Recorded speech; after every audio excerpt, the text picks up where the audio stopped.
dahil sa pag-ibig, nabulag ka na masama pala yung asawa mo, masama pala ang husband mo, ang wife mo because of pag-ibig. Maraming nabubulag dahil sa bulag ang pag-ibig eh. But doon mo lang na-realize after the marriage. Yun yan. Before we go on a break, no?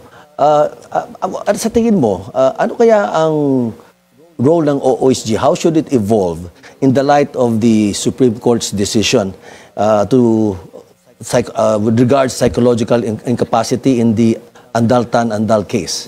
Ano sa tingin mo? Paano yan ngayon? Ang Andal na case, ang sabi lang doon, na flexible dapat ang courts with respect sa annulment of marriage. Flexible nga kasi nga hindi naman mandatory na may psychologist. Hindi mandatory, but hindi siya optional lang. Optional ang psychologist kasi mahal nga. But bibigyan pa rin ng value ng court pag may psychologist. Yun lang yan. Then second, yung tinatawag na incurability. Yung sa incurability, hindi ibig sabihin na mental incurable. Yes. Yung hindi, psychological incurability, ang ibig sabihin doon, you may be psychologically incapacitated with your ex-wife, but not with other girls. Yun yan. So, nag-trigger yung ex-wife mo. Yun yan.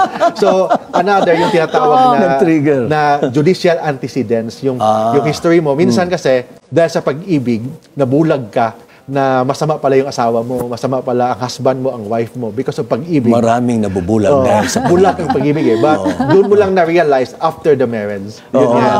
Biglang nagising ka sa katotohanan. Kasi kailangan kasi in annulment of marriage, the grounds for annulment should be present at the time of the celebration of marriage. Yeah. Unlike in legal separation or in divorce, present siya after the celebration of marriage. Yes. Maybe dalawa kayo, normal kayo sa panahon ng kasal ninyo, but after marriage, doon pa lang nakita yung problema ninyo.